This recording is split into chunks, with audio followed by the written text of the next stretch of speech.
Well, Kim, we still have a very strong opposition to foreign intervention from inside Syria, from outside Syria.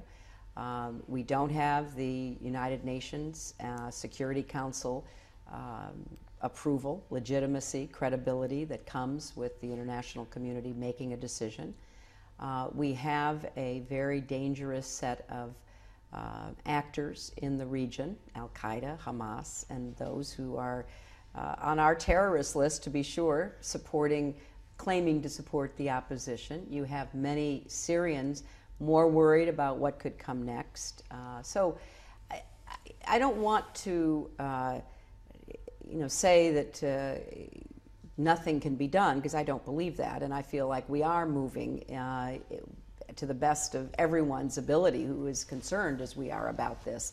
But I want to make clear that for anyone watching this horrible massacre that is going on, to ask yourself, okay, what do? You know, if you bring in automatic weapons, which you can maybe smuggle across the border, okay, what do they do against tanks and heavy artillery?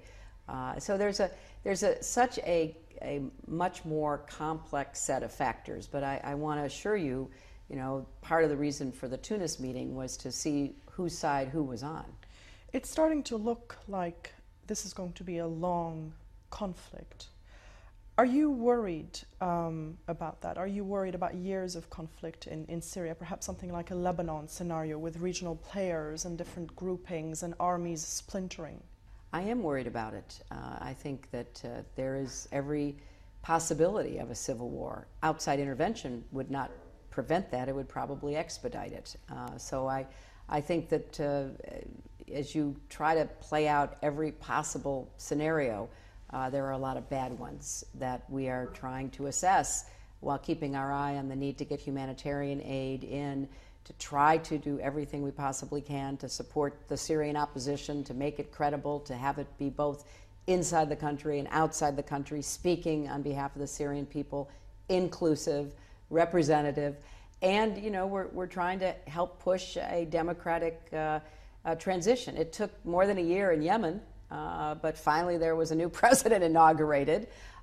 People kept being killed all the time. So these are very painful situations. There's no getting around it. I feel like everyone else watching the video, and I also have the additional information that comes from all kinds of intelligence sources. So I know how terrible things are in parts of Syria. Other parts are totally unaffected. So this is a difficult but necessary engagement for the world to stay focused on. In Tunis, you called the Chinese